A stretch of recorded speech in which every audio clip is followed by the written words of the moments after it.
Hello, Dallas Bible Theological Institute, John Chapter 8. As we continue part 2, let me share the screen. We stopped at verse 39 when Jesus responded, talking about the spiritual descendants of Abraham. He said Abraham did believe in God and obeyed God.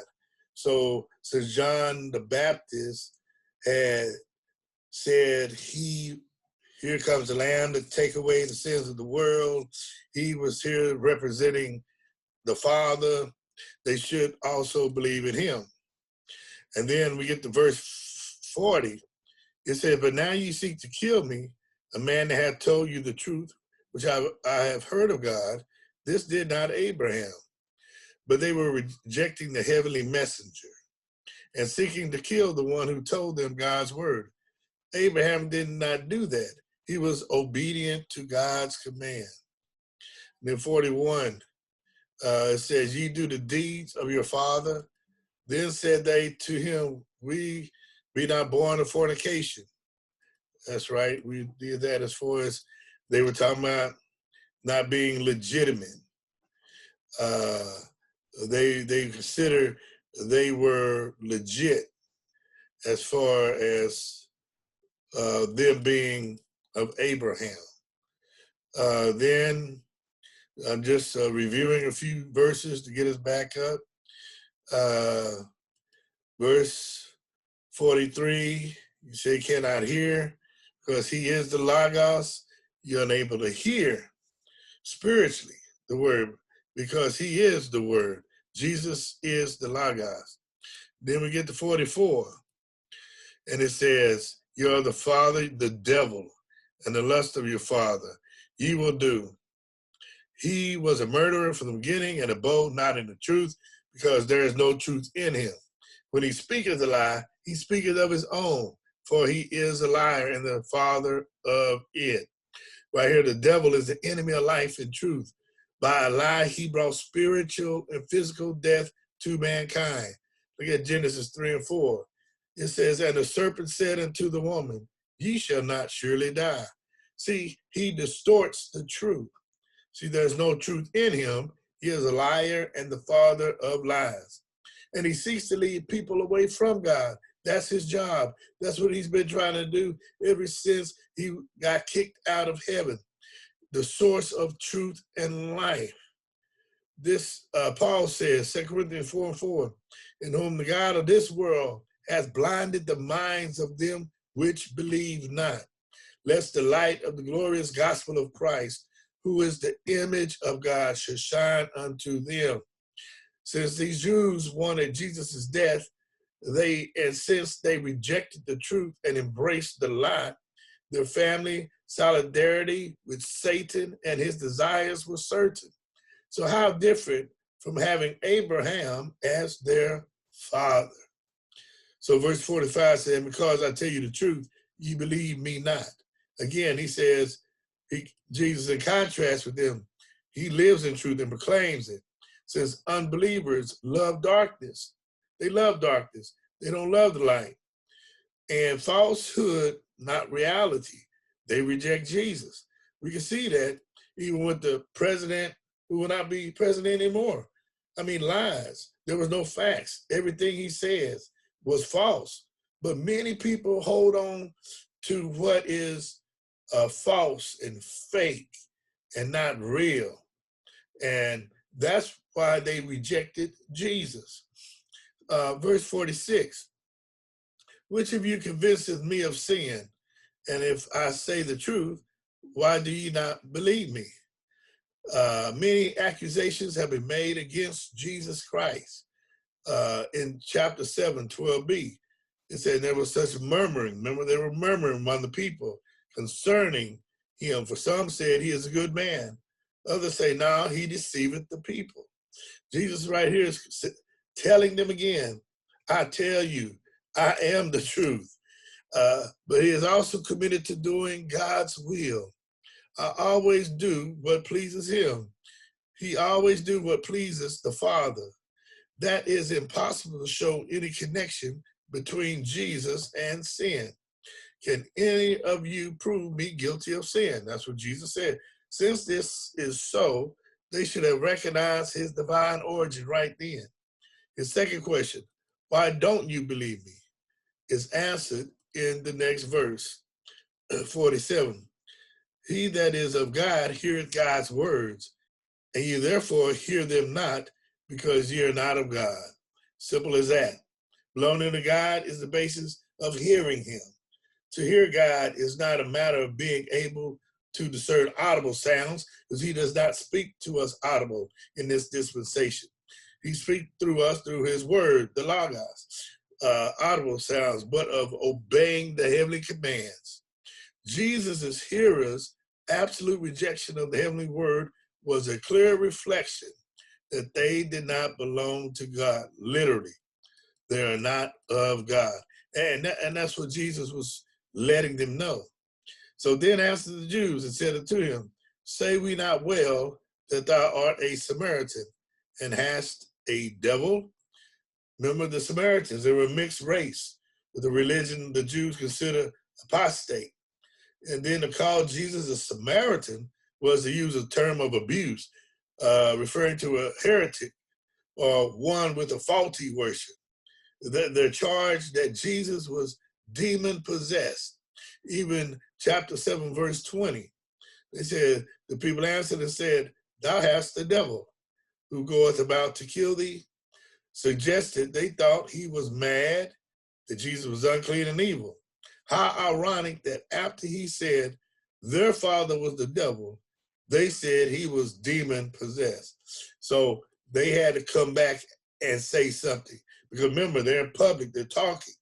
And so we get to verse 49. Jesus answered, I have not a devil, but I honor my Father, and ye do dishonor me. And verse 50, and I seek not my own glory. There is one that seeketh and judgeth. Jesus' claims were not those of a demon-possessed person. He was seeking not self-exaltation, but the honor of his Father. And see, their attempt to dishonor him was an attack on his Father. Cross-reference Hannah's attack on David's messengers, which was an insult against the king. You see that in 2 Samuel. But when accused, Jesus did not seek to justify himself. He committed his case to the heavenly judge, knowing that even if the people judge the Son falsely, the Father will reverse their verdict and vindicate him. So Jesus, he already knew this. And then in verse 51, say, verily, verily, I say unto you, if a man keep my saying, he shall never see death. Again, Jesus said, I tell you the truth. Keep my word is another way of expressing a positive response of his revelation. Similar expressions are hear his word and hold to his teaching. It means to observe, pay attention to, or to fulfill. A person who obeys Jesus will never see death. That is, he will not be eternally separated from God. Why? Because in order to obey Jesus, you have to believe that he is the Christ and that he is the Son of God. There are a lot of good people, yes, in this world, but there are a lot of good people, and I know you've heard that phrase over and over again. There's a lot of good people that's going to bust hell wide open.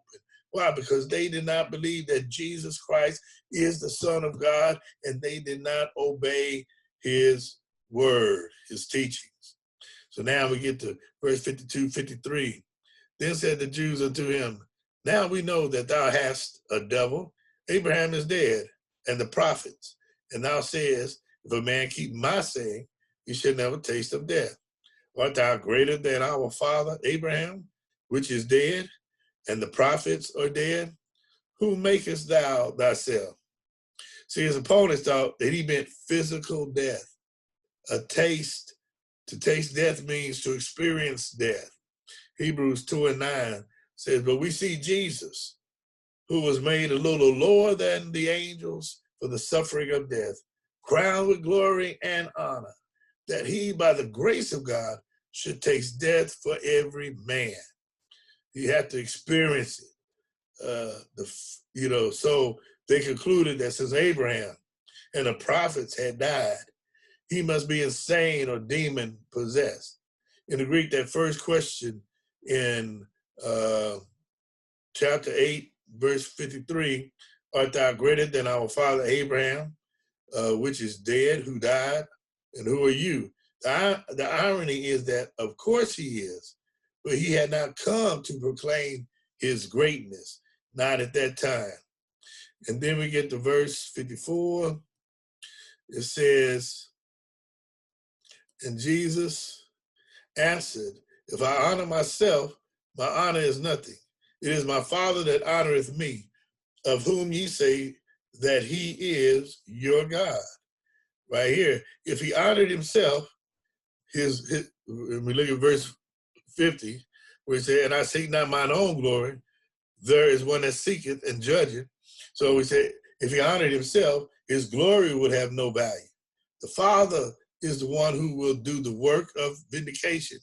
Yet the hostile unbelievers claimed a relationship to God. So it's obvious that they were in error. Jesus' Father is God. Their father was Satan. My. And then verse 55, it reads, yet ye have not known him, but I know him. And if I should say I know him not, I shall be a liar like unto you. But I know him, and I keep his saying. Jesus, in the deepest intimacy, Jesus has a relationship and union with God, but his enemies did not. Jesus knows, this word know in the Greek is to know, intuitively, inherently. See, the Father, but they did not know, gnosko, it's a different word, to know experience or observation, him. For him to deny this would be to lie just as they were lying. Jesus did know inherently, intuitively, know the Father and obey him. In other words, he kept his word. And then verse 56, your father Abraham rejoiced to see my day, and he saw it and was glad. The unbelieving Jews were not Abraham's descendants spiritually. But here, when Jesus referred to your father Abraham, he meant they were physically related to him. Abraham rejoiced to see my day, that is, the messianic salvation which God promised. All peoples on the earth will be blessed through you. Remember Genesis 12:3, God told Abraham that I will bless them that bless thee and curse him that curseth thee. And in thee shall all families of the earth be blessed. That's why Abraham, by faith, was granted a son Isaac, through whom the seed Christ would come. How much of the messianic times God revealed to his friend Abraham is unknown, but it is clear that he knew of the coming salvation, and he rejoiced in knowing about it and expecting it. And I know one time there was a question, why when some people pray, they said the God of Abraham, Isaac, and Jacob. Well, that's because God promised Abraham, then Isaac and Jacob, that their seed would be blessed and be multiplied. He told all three of them, the nations will be blessed, like he told Abraham. The same promise he gave Abraham, he told Isaac, that he told Jacob, that the earth will be blessed, all families of the earth, because that was the promise he gave unto them. And then verse 57, then said the Jews unto him, thou art not yet 50 years old, and hast thou seen Abraham? And they're trying to be a little sarcastic. The unbelievers objected that one so young, not yet 50 years old, could not have seen Abraham. Nothing should be inferred about Jesus' age from this remark. They could not understand how Abraham and Jesus could have possibly had any visual contact. See, because they're looking at the literal. They're looking at what they can see. And then verse 58, Jesus said unto them, verily, verily, I say unto you, before Abraham was, what we've been talking about all through this chapter 8, I am. Jesus then affirmed his superiority over the prophets and Abraham. Abraham came into being, but when he was born, Jesus already existed. In other words, he's talking about the deity. I am is a title of deity. Exodus 3:14. And God said unto Moses, I am that I am. And he said, thus shalt thou say unto the children of Israel, I am has sent me unto you. He told Moses the same thing. And now Jesus is letting them know that I am the I am. And the Jews will see their response in 59, but they showed they understood it. The response showed that they understood it that way. Jesus, because of his equality with God, he existed from all eternity. Well, we started off with John was, in the beginning was the Word, and the Word, the Logos, and the Logos was the God, and the Logos was God. Talking about Jesus Christ existed from all eternity. Even Paul says, Philippians 2:6, who, being in the form of God, thought it not robbery to be equal with God. No, he came on a mission, and that was to please the Father. Then verse 59 says, then took they up stones to cast at him. But Jesus hid himself and went out of the temple, going through the midst of them, and so passed by. So now, Jesus' clear affirmation of his deity, it evoked this crisis. They had to decide whether he was who he claimed to be or he was a blasphemer. So look at chapter 5, verse 18. Therefore the Jews sought more to kill him because he not only had broken the Sabbath, but he said also that God was his father, making him equal with God. So they sought, they continued. So this was another opportunity. They were in public. They were here at the temple. Now he's claiming that he was before Abraham. He is the I am, which he is. They don't believe it. So they set out to stone him. Stoning was a normal punishment for this sin. Blasphemy, saying that you are God. The words, but Jesus hid himself, could refer to a supernatural means of escape. The NIV version, it has slipping away, literally, he went out, implies an ordinary means that he did get away. Once again, his time had not yet come. So yes, he got away because they were ready to try to stone him because they claimed him to be a blasphemer. So at this time, that ends chapter 8. And like I said, if you have any questions, email me. This Thursday, again, you guys will be going over reading your paper on John chapter 9. I have received some in my email box, but you still will be reading those papers on this Thursday. Okay? Enjoy the rest of your 2 days before Thursday, and we'll see you Thursday night. God bless.